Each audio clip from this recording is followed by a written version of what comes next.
playing like a man possessed. Rusty also took it one step further this week. And so much to talk about. It's not this rugby union drill. Welcome back.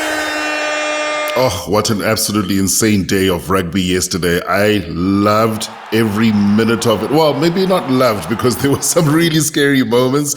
We saw one of the craziest test matches between the Springboks and Los Pumas in Durban. That first half was unbelievable.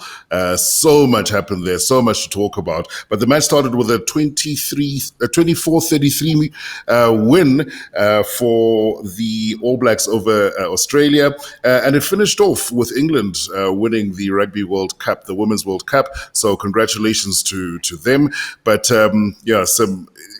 we probably, if we just want to talk about the Springboks, will need the rest of the day, because there was so much shit that happened in that game. It was unbelievable. That first half, I thought, am I losing it? What's happening?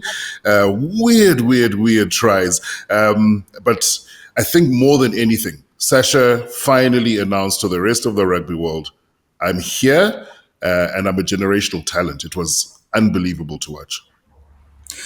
Yeah, look, I mean, I think if you look at yesterday should, forever be named, Sacha FM Day, because it's almost like, a rugby player has two careers, one before they make that kind of announcement and one after. And yesterday was basically the day that he basically drew the line in the sand. You talk about being nervous in the first half. That first half was just bizarre. No tempo, no physicality, no intensity, just errors strewn, and you're just sitting there and you're like, whoa, what's going on here? Is Durban, it's the Durban jinx hitting again, because, we got this terrible record in Durban and the Pumas have won in Durban before. You're sitting here and you think, oh, hang on, wait, is it happening again? And it was incredible how Sasha literally decided on his own, no, it doesn't happen today. I basically sort this out. That was, for me, that was even bigger than, forget the skills, forget the 3 tries, forget the 10 out of 11 kicks, forget the 187 meters, all these big numbers that obviously we've now been quoting. Forget all of that stuff. For me, it was the attitude. It was I'm 23 years old, but I'm taking this team with me. And a lot of those guys have won 2 World Cups, and you're like a 23-year-old going, no, we're going in that direction, boy. Sorry. Because I said so. And you see it with the first try to Kenan Moody. Kenan was actually, there was a great. It was his try. It was going to be a mistake as well. And Sasha's just like, no, stop. I've got this. And then he does that. And then I don't know how many people noticed it after Malcolm Marx got sin binned. Yes. The penalty try was given. He goes to the ref and he says, there's still 4 seconds until the end of the half. There's still 4 seconds. There's still 4, as in, don't blow the whistle. Don't call it. As in, I want to fix it now. And Angus Gardner immediately said, timekeepers, please check on me, because I had an argument with my brother about this. And I'm like, no. He said, timekeepers, please check this. And then he did, so he was right, and they got a try immediately after, and it just kept the Springboks in the hand. It was fantastic. Yeah. Scored by whom? Sasha. By him. Yeah. It was insane. As performances go, it was on his part, it was just mad, because you sit there and obviously, I mean, all of us know that Sasha's gifted. I watched people yesterday on their statuses saying, oh yeah, this is a fly-off to lead us in 2027 at the World Cup. Come on. It is impossible. Seeing Sasha for the first time as a rugby fan is a lot like seeing Max Verstappen the first time as a Carlos Alcaraz, Rafa Nadal, Roger Federer, those guys, you see it and you immediately know, okay, I'm looking at a generational talent. So sorry, folks, none of us should actually pat ourselves on the back for having spotted it. It's just, I'm sorry, it's so obvious that guy is gifted. The only thing that'll be an issue for that guy in life, will probably be be injuries or maybe even motivation if he runs out of it. But yesterday, obviously, I mean, you talk about the broader picture of, of yesterday's rugby. It was weird watching the All Blacks and the Wallabies. The one thing that hit me was perfect result. All Blacks won, didn't get a bonus point. Yeah. Aussies lost, didn't get a bonus point, which was probably karma anyway for that forward pass bonus point the end, yeah. against the Pumas, So, and I said then, I thought this is perfect. Now, if we can win by bonus point, then suddenly it's heavily weighted in our favor, particularly going to Twickenham instead of instead of just sitting around and going to some place that's that's hotter than an armpit in Argentina, So I thought it was perfect, and then the Boks followed through. I think now the points difference is plus 55, and the Boks are point ahead, and the next best team, which is the All Blacks, they're -6. So already they need a points difference of plus 62 to win. Yeah. That's, not taking into account what we do, which will complicate things a little bit further. So it's one of those, you sit there and you're like, okay, cool. That was, in the greater scheme of things, it was a perfect day. And so weird you talk about the points difference, because we started the weekend saying it's still wide open. It's still anybody's championship. Argentina, after that one match, find themselves at -50 now. It's just an extreme swing. It's ridiculous. Thanks, guys, for the comments. Get involved in the chat. We love hearing from you and your thoughts on that absolute madness that we saw at Kings Park. Lance, let's go. Best one out right now. Yo, Lance, which Lance is this? Lance Stroll. Lance Stroll. As in the F1 driver. I don't know. And you were talking about F1, so there we go. Lance could have some of his dad's money would be grateful. Well, his dad is Lawrence Stroll, the guy who owns owns Aston Martin, and he's obviously like a billionaire. So he got his kid in like at 18 or whatever it was into F1, because F1 you pay for your seat to start with, and then hopefully you become good enough to get paid back. So Lance Stroll, if you can hear us. If he likes rugby, even better. Thanks very much for that, Andre. What was that? Bushaka Poka. Okay, we'll go with it. I think he's still out of words. Yeah. I think we all are. But he did go on to say Sasha seemed to have been playing another game to the rest. And I think it speaks to exactly what Sim was saying, is there are players who do that. There are moments in games where that happens. And the last time a fly half scored so many singular points for the Springboks, I mean, there was Morne Steyn, I think it was against the Lions. We got 36 odd points. I can't remember. That's probably the All Blacks in 2009. It was Loftus, though, and it was the 2009 year. Wait a minute. I don't think it was Loftus. It might have been Durban, ironically, against. Remember, 2009 was the year we beat the All Blacks 3 times, which is which at the time was unprecedented. And because the Tom Mornestein had just started out as Boks Live, having started against the Lions with that kick that we all know. The reason I'm saying Mornay couldn't have scored that many in a Lions test is because he was in the Lions series, he was coming off the bench. He wasn't starting. That's right. And we were having the Ruan Pinar experiment, the Tiger Woods experiment. Yeah, that was a divvy thing. That was such a divvy thing. He wasn't wrong. I loved watching Tiny. I loved watching Tiny at 10. I loved him at 10. But there was the Yannick De Beer with the 5 drop goals in the quarterfinal against England. And I think this is right up. I'm going to tell you something about that. That's sort of Sasha related. I was talking to one of the Stormers coaches some time back. This is before the Glasgow Warriors quarterfinal in the URC. And he says, Sasha walks up to the coaches and he says to the coaches, listen, I was going through YouTube and I saw this video of this guy I'd never heard of who kicked 5 drop goals for South Africa. I was like, there, I thought it's such a generational thing for him to have no idea who this guy is. Can he be that? You know, like, and he says, yeah, no. So he says he did that, and he was like, you know what? I think that's really doable.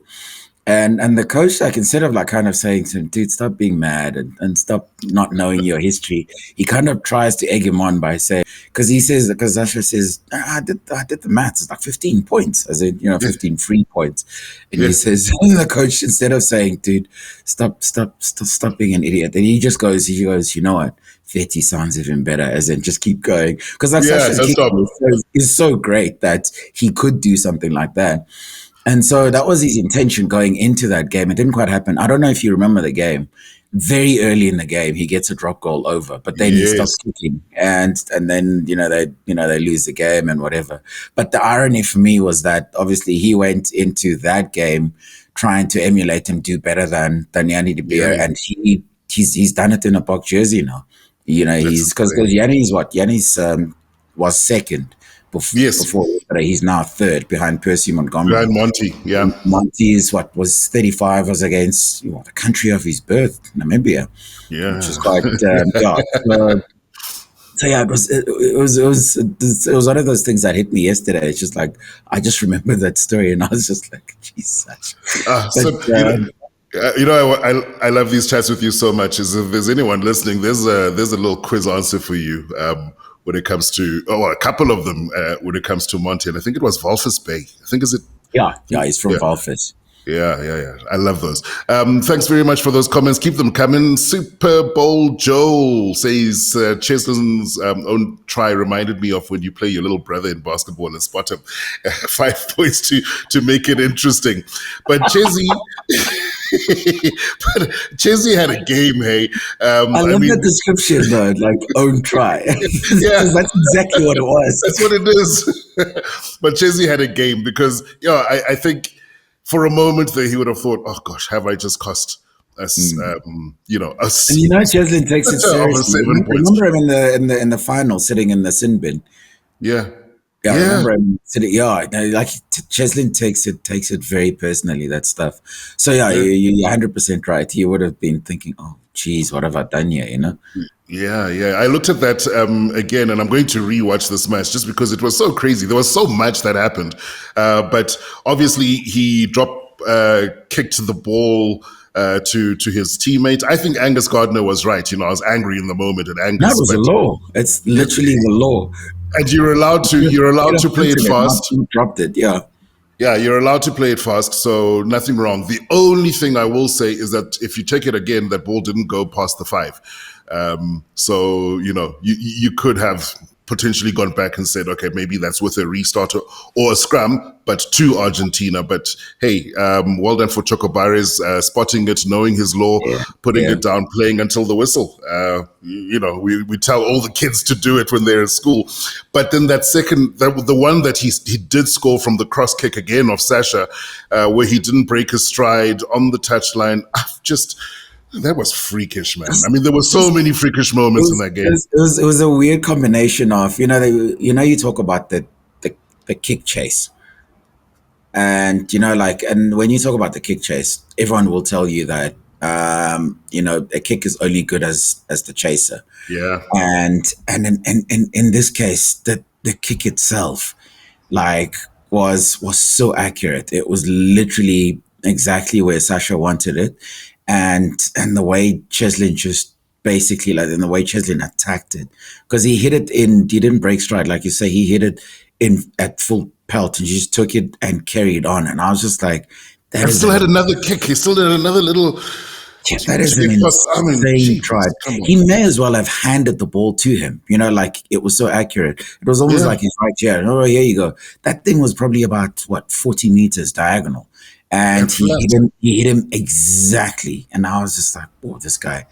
I know it's now becoming another such a thing, whereas actually we're trying to talk about, But look at his fingerprints all over this game, Yeah, but so I mean, my final thought about Chesy is that he came off after I think about 54 minutes, which is weird and something you never see. You don't see him play Now, for less than an hour. somebody was talking sort of like a knock. He's supposed to have taken a knock, and remember, for Cheslin to go off is a big thing because Yeah, he might not be a big man, but that's easily one of the toughest guys I've ever seen on a rugby field. yeah, he is an So insurance policy, isn't he? yeah, so maybe we probably should brace for not having him. If that makes sense, we should brace for not having him at Twickenham next weekend. But Yeah, hopefully that's not the case because I just like you say, you say Cheslin is insurance. I feel so much better when Cheslin is on the field because then you know that you know if we're behind, something magical is bound to happen, and usually he's the guy that sparks it. yeah, there's a moment that could. Super Bowl, Joel, again, like Tom Brady in his prime, dropping it on a dime. Absolutely. The accuracy of that cross kick. Andre as well saying, same, how was that cross kick? The speed and catch on a perfect delivery. Absolutely agree. It was just so beautiful to watch. So I hope he's going to be fine for Twickenham because I still want to go in with a level of confidence. I don't know if it's as much of the unknown anymore playing at Twickers. It's a bit of a home ground, I think, for the Springboks. And I still find it strange that the Argentines decided to have their home game in London. I think they'll have a few fans, but I reckon at least 60%, if not 70. Look, I think it's the commercial aspect of it. Fair enough. Just remember, Twickers is what 82,000. Yeah. They're all paying in pounds, which is must be more than the currency in Argentina and the currency down here. So I think between the two teams, we're going to make a fair bit of money, and I'm pretty sure that the RFU is going to make a bit of money too. So everyone makes money. The weird thing for me is that a Southern Hemisphere tournament will be decided in the Northern Hemisphere. Just that's the one sort of hang on, wait, what goes on there, as far as I'm concerned. But I kind of get why they're doing it, and obviously I think we've had this discussion where I said I wonder if it's a smart decision because if say for argument's sakes Argentina was as heavily in it as they were going into this weekend to win, that is, if they'd gone and won it at home. Imagine the money they could demand as first-time Rugby Championship winners. But Right. as it turns out, in a strange way, it was the right decision. If the whole point was, for sort of, it was for commercial gain. So it kind of like, it's like, what, at least they get that money. They've had a good season, and everyone's kind of happy with what they get in the end, I guess. Yeah, no, it's a big decision. It's going to be interesting. I mean, I love watching rugby at Twickenham. It's a really special ground. And Elijah, thanks very much for the correction. It's not Twickenham. It's called Twickenham. Allianz Twickenham Arena. I love that.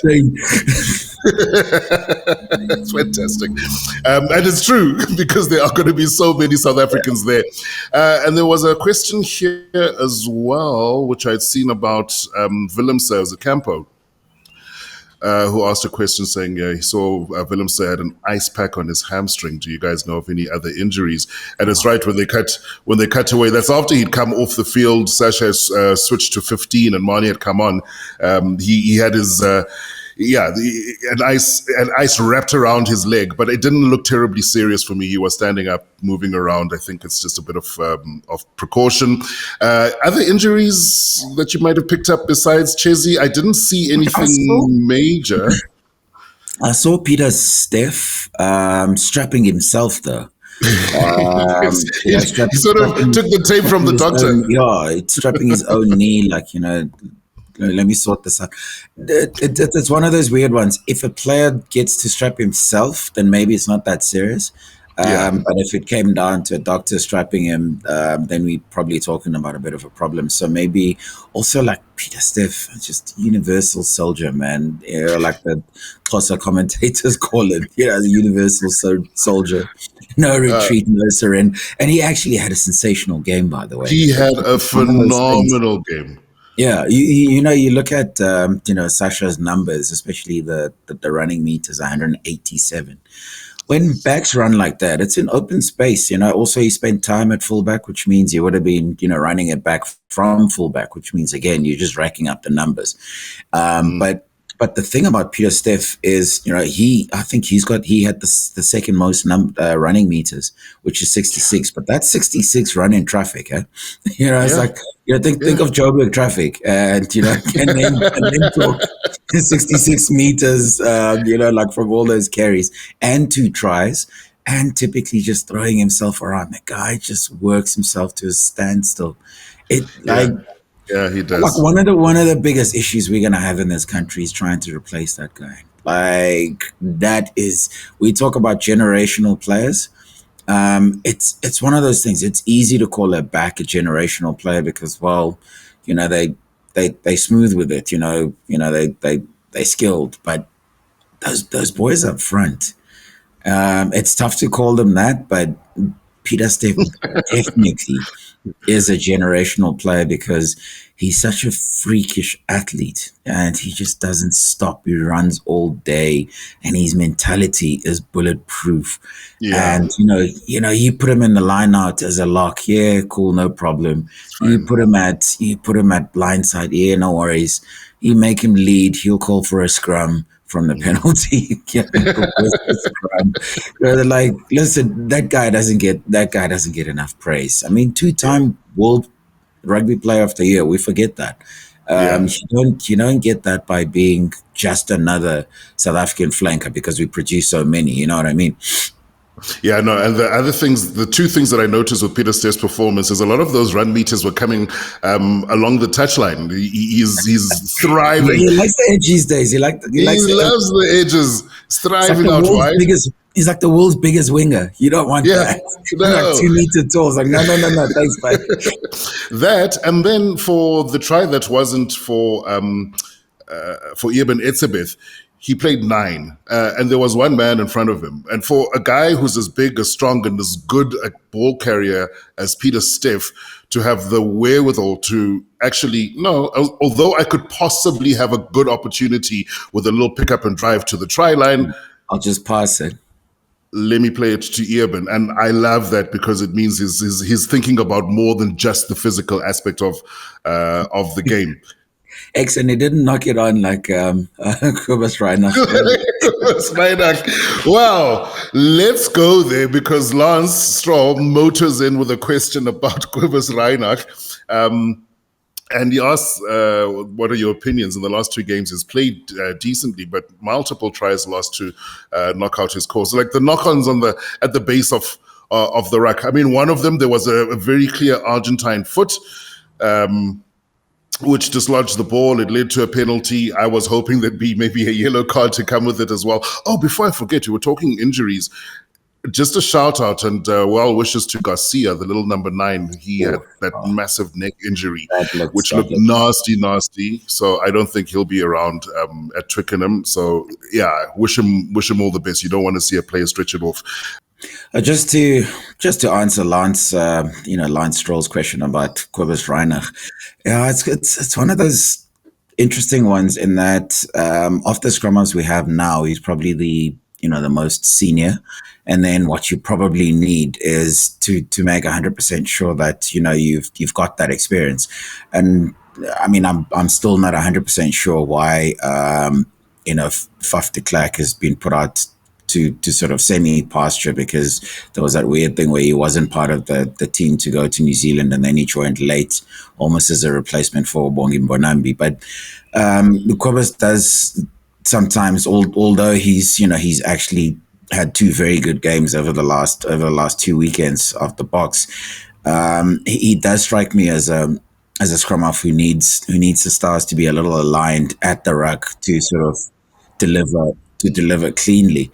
And for me, that could be a bit of a problem simply because if teams know that they can get you off your game at the base of the ruck, they most definitely will keep pushing. So, for example, I think a guy like Kobus Reinach would struggle really badly playing against an Irish team, or Ireland itself, or one of those Irish teams, because one of the things they do is at the ruck, at the very last moment, just when you think, yes, it's fine to clear the ball, there's always some guy who kind of like flops over on, sideways onto the ruck and flops into the path that you're going to pass, or into and they just push someone into you.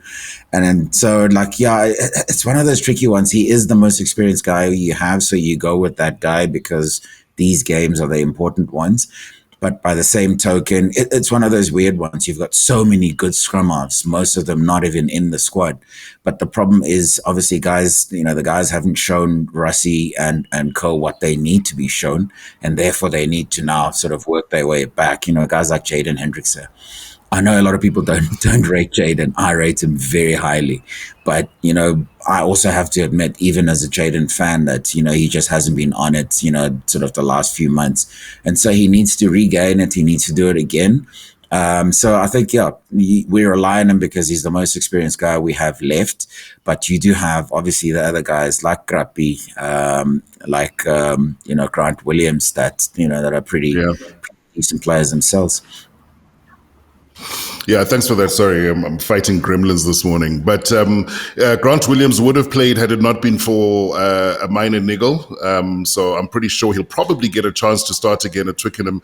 And I do enjoy watching Kobus Reinach off the bench a little bit more than when he starts the match. That injection of speed, I think, becomes very, very useful in terms of picking up the tempo, which is something that you saw the Springboks try and do yesterday.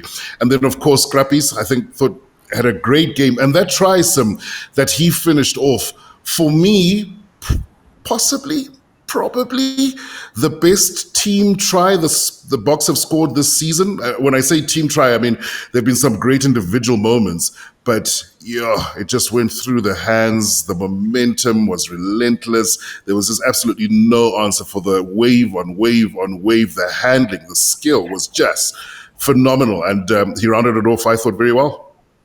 Clearly, you just love an offload, don't you? Because that's love all an offload. And I love it from an Ergia. Oh, like Ergia is. Look, I'll get back to the boring stuff. The team try. We go to Ergia. That guy should have been a basketballer. Seriously, like he would have been the world's biggest basketballer. I get it, but most physical basketballer, but. It's like his ability to get an offload away, like his awareness, his ability to know where the next guy is gonna be and how to find that next guy is insane. Simply because you'll see him. There'll be 2 or 3 guys around him, and you're thinking, nah, he's just gotta he's gotta do the right thing here, just die with it, and then he can and then you can take it from scratch again. And then somehow you see the ball, like this periscope, just like get the ball out, and you're like, I don't know how the hell that's happened. How did he get it out? I think the only other person Erges Neyman could be second to in terms of being able to offload is Sonny Bill Williams. Anybody else, I'm sorry, I don't see anybody in that league. But anyway, we probably should do a few more questions now. Yeah, no, there are a couple of questions, and because I was busy fighting with my computer, I've lost a couple of them. But Super Bowl, Joel, thanks for that one. Clear gap, a talent gap developing between the Boks and other sides.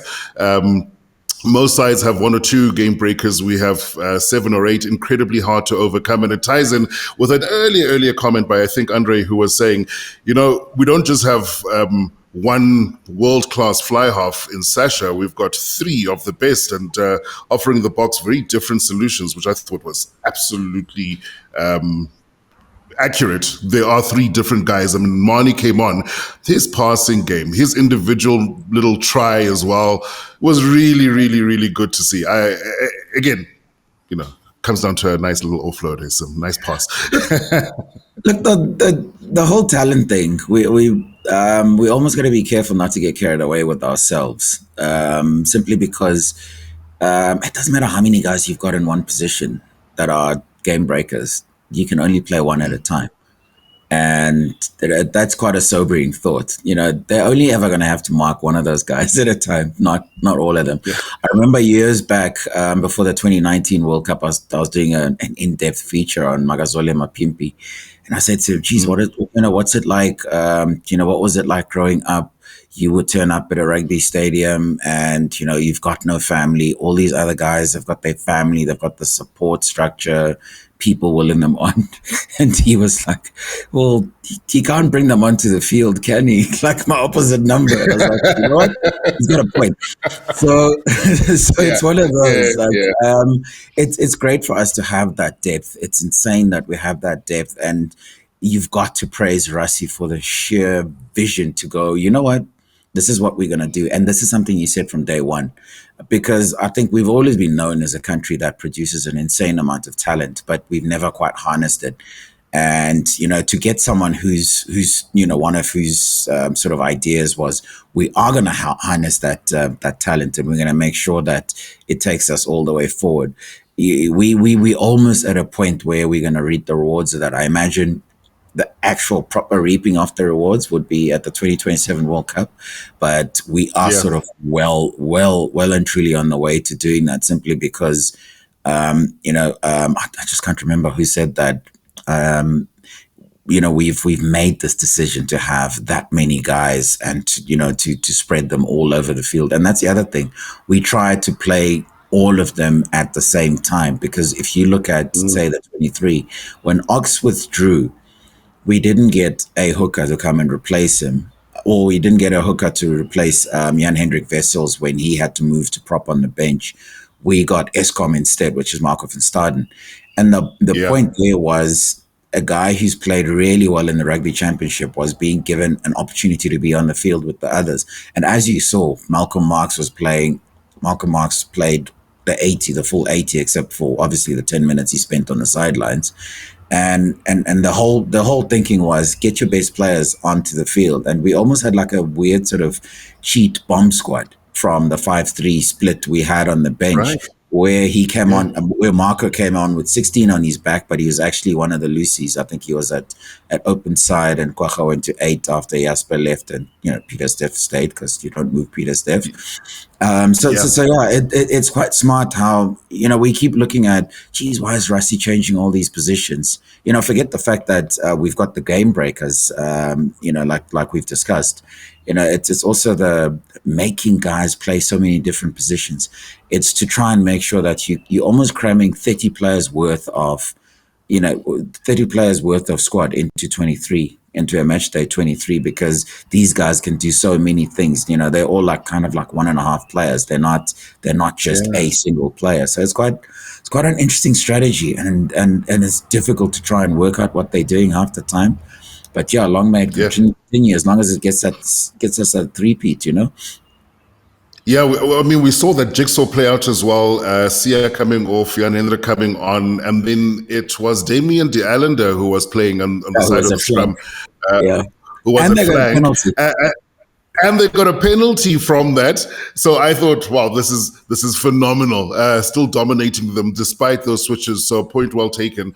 The movements, because obviously you think Andre Esterhazy, he's the guy, and that's we've been talking about it. And is he the guy who's going to be expected to come in? But Dukes did it, and he did very well. And talking about Damien, all the centers.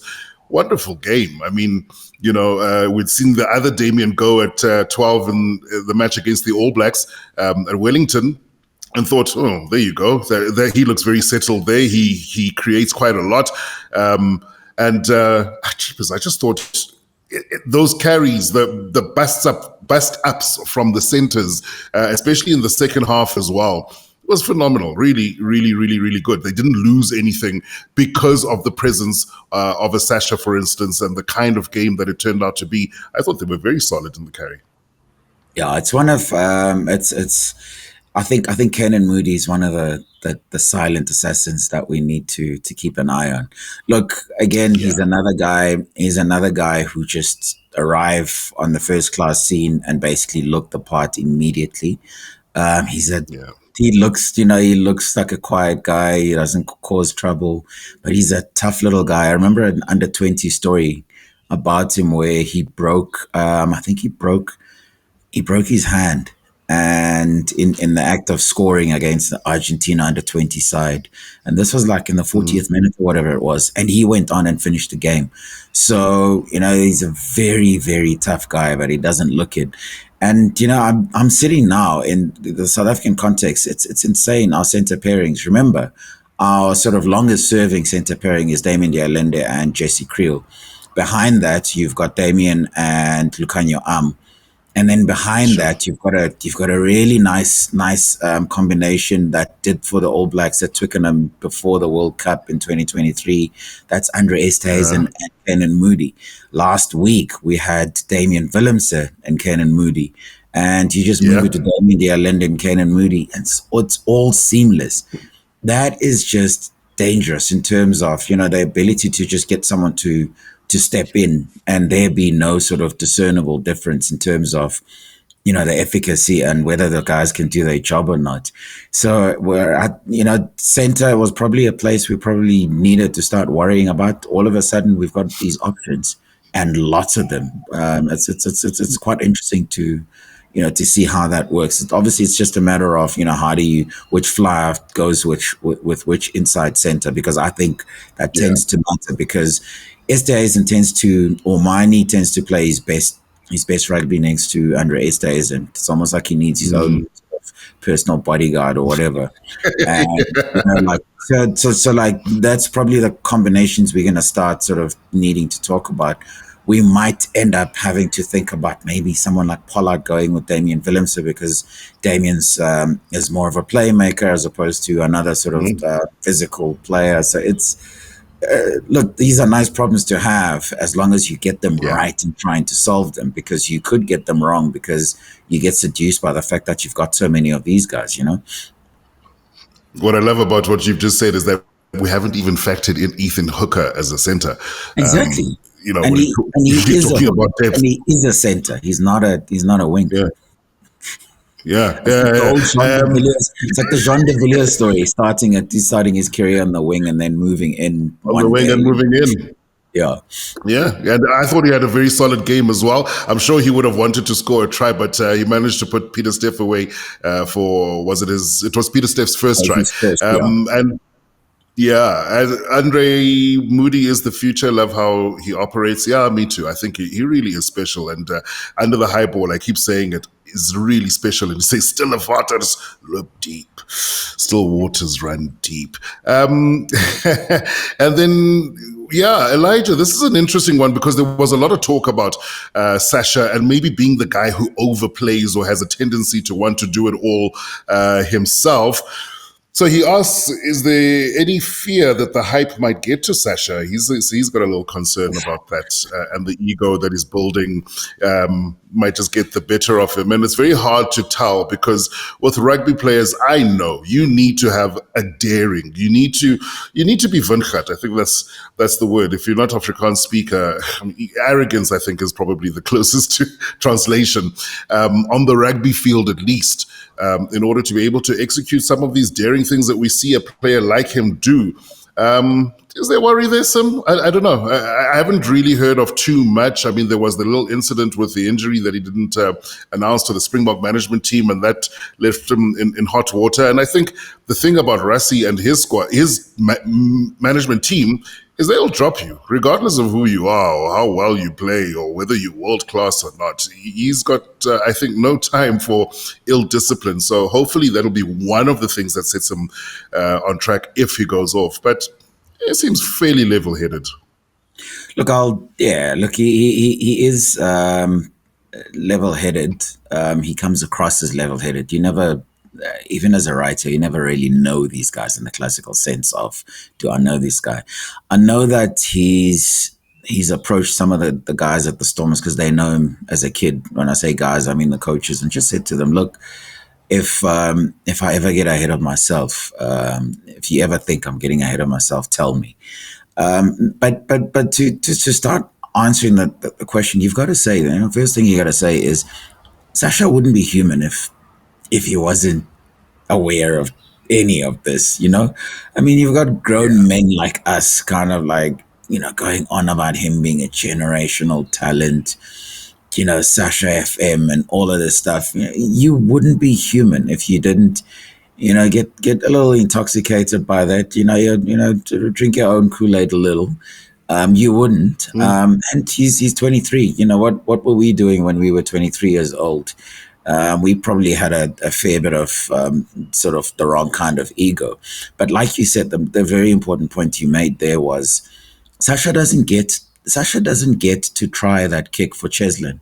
Those two kicks for Cheslin, because there was a second one which didn't quite work out and he very nearly ended up in, I think it might have been Kenan Moody's sort of try that was disallowed because it went a little bit too far. But you don't get to try that if you don't have that level of ego. And so it's those two things, they go hand in hand. Was it Castamaro that said sort of fear is like fire, it can either cook your food or burn your house down. So it's a management job with ego as well. You've got to make sure that it's working for you in the right sense. And again, the other important thing you said earlier is if Sasha does get ahead of himself, which again, like I've said to you, I wouldn't necessarily blame him because of his age and the fact that he's still starting out. Sasha's only been a professional player or a first class player for about 2-3 years now. That's not a lot. And he's now, playing at the highest level. So if he does get that, you have to remember he's got Rassie Erasmus, who will tell you every time, I was Vindgat, and so he has no respect. He has no respect for that. He's not going to let you slide. I mean, you see that almost control he has over someone as established as Sia, or, a lot of those 2-time World Cup winners, all those like when Rassie says they do, there's no sort of big arguments. If you do argue, like you say, you're out. And so he's got Rassie, he's got his coaches at the Stormers, and he's got the Boks players, the Boks senior players, guys who've won 2 World Cups, guys he's trying to be like. And so, long story short, I'd be surprised if he didn't get a little bit carried away himself. But by the same token, I think he's in the right environment to manage that. Yeah, we had Dobbo on not too long ago on this podcast, and I think he's got guys who have that soft touch of the human as well. Rito was also on here not too long ago. Hlungwane, the Stormers coach. I think he's surrounded by some pretty decent blokes who've got their heads on screwed on straight. So hopefully it rubs off and just keeps them in line. But I agree with you, Sim. I mean, these guys are young men, who get paid insane amounts of money to be superstars, and they do at times behave like rock stars. We should expect it, but it's all about how you dust yourself off, bounce back, and just keeping it as pro as often as possible. Mvubu saying the dropout law, the ball doesn't need to go 5.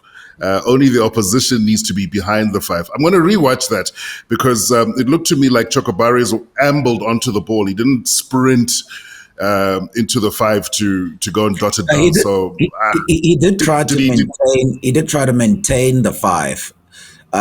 One thing you could tell from that entire sequence was that of the players involved, he was the one player that was most aware of what the law was. He knew what was coming. Yeah, he knew. But well played. So he did kind of try to hold off. I think by the end he may have strayed over the 5, but like sometimes you almost need something like that to remind us, what the laws are, because like we all got upset, like, hang on, what's this guy doing? Cheslin's clearly trying to kick the ball to Damian Willemse, but punch it, don't drop it. He'll never do that again. Absolutely guaranteed. We've got to wrap things up. I can't believe how long we've been going. There's so much that happened in that match, and I'm sure that when we get to talking on later on in this week as well, in the lead up to the second test match between the two teams, we'll still be reflecting on some of what happened in this one. But in terms of Rugby Championship, we spoke about the injuries, or at least it looks like the Boks by and large unscathed. Argentina are going to certainly be counting the cost of that match, as are the Aussies, and possibly the All Blacks as well. Bowden Barrett, I see, ruled out with a shoulder injury, and Tate McDermott is out. I think he took a very, very heavy knock. So there's a Will Skelton and a Rob Valentini recalled for that rematch in Perth. So, yeah, the injuries might have a bit of a say-some in the last round. Yeah, they probably will. I must admit, this is a small part of me that expects the All Blacks to lose in Perth, just in keeping with the way the tournament has gone. I just think with us, where the venue has gone, and maybe the sort of broader history between the broader head-to-head history between the two countries, kind of like gives us a better chance of going back to back against Argentina. But yeah, I expected change there, but then the issue for Australia is they don't just need to win; they need to win big. They need a bonus point first, which would take them to 16 points and one ahead of us, and then you'd have to hope that the Pumas beat us, by bonus points, and we don't get to within 7 points of them, which would be a big ask. Look, I mean, advantage, by the looks of it, it's all advantage South Africa, but this has been one of those tournaments where, for a change, you haven't been able to say what's going to happen next, which is such a great thing, and the great pity, I know we got to go now, the great pity is that, having finally had probably the best rugby championship tournament in the history of this thing since 2012, we don't have it next year because we've got this All Blacks and Boks tour. Whoops. Yeah. And the first time, if things go according to plan, at least from a South African perspective, the first time that they win back to back or defend the rugby champs as well. So it would have been nice to be in a position next year to say, let's properly lay down the marker and not be, in a race with one match to go. Let's see if we can improve even, in essence, in terms of the way we manage games and results. But anyway, I am dreaming, and I'm allowed to. Listen, if we beat the All Blacks in the series, I think that counts as like a cheap rugby championship. You know what I mean? That's who you got to beat to win this thing. Yeah, that's usually who you got to beat to win this thing. So we'll see. And then just final thought, I still feel like there's so much of this match we didn't even touch on just because it was so crazy, so helter-skelter in that first half. But talk to me as a final thought about that first half against Australia in Johannesburg. Obviously was one of the best performances I've seen the Springboks put together over 40 minutes. But there seems to be something that went amiss in that match. We didn't start off by strangling the team. We didn't start off by doing that suffocation that the Boks do, where they are in the game, the opposition, that they do play, they do match the scoreboard, but you do see them tire out, having to tackle until they go away. And Argentina, I felt, at some stage in the second half, went away. Like New Zealand, at some stage in Wellington in the second half, they went away. They gave up. They conceded the game to the Springboks, and then that score just the roof. Do you think that it's a matter of that? Is that the Springbok game plan?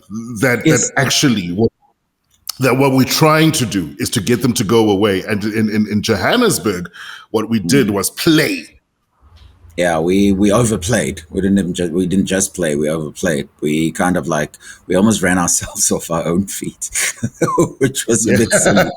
Yeah, but we spoke to Tony Brown before the Aussie test, like the week before the Aussie test, and I said to him, look, every time we've spoken to your players, they've been going on about how brutal the conditioning, the conditioning sort of work has been.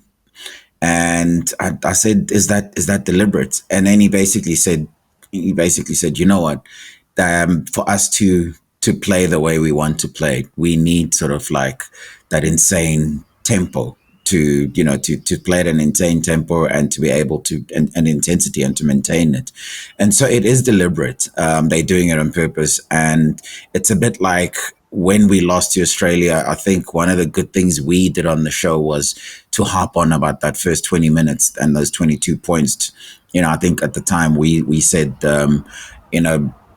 if they can play like that for longer, some really good teams are going to be put away, and we're starting to see that.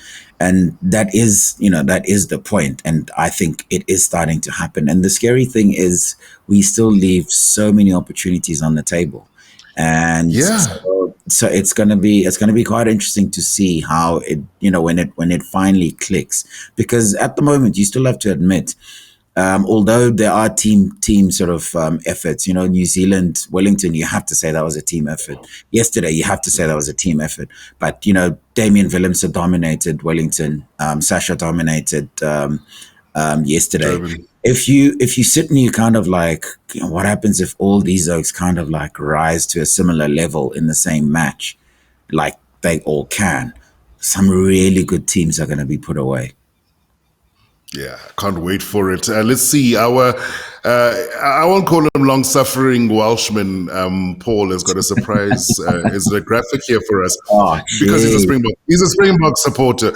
Jeepers, Paul, what maths have you put up here for us? What is he? An actuary as well? What are we looking at? Hey, come defend yourself. What is this? Okay, so it's a scenario matrix. Okay, so this is about next week and what needs to happen in order for there to be a winner of the championship. So South Africa, if they win with a bonus point and New Zealand loses, right, then South Africa wins outright. Yeah? Am I on it, Paul?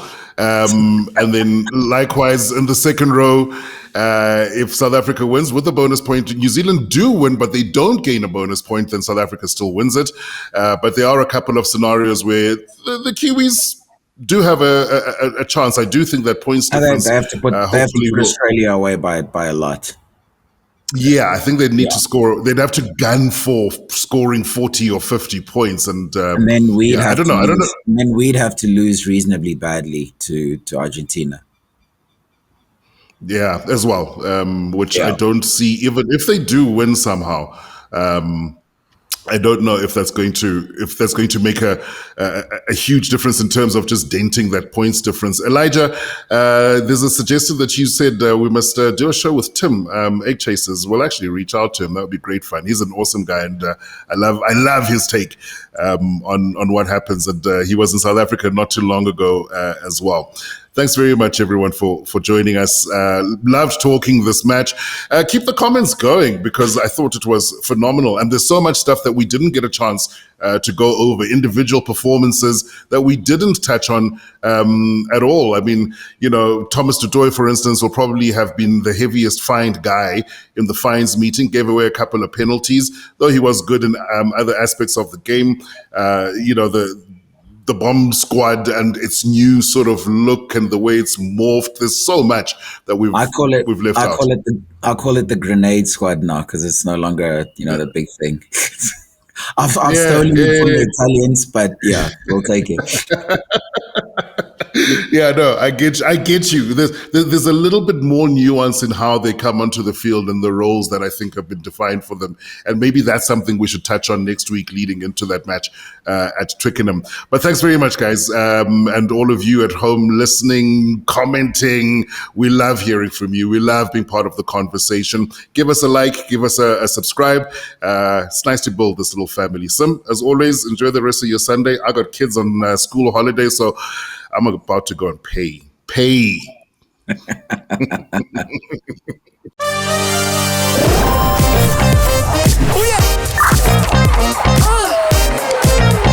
Welcome back to That's Your Rugby Union show. Well, what a week it's been. He's playing like a man possessed. And so much to talk about. It's not this Rugby Union show. It's that Rugby Union show.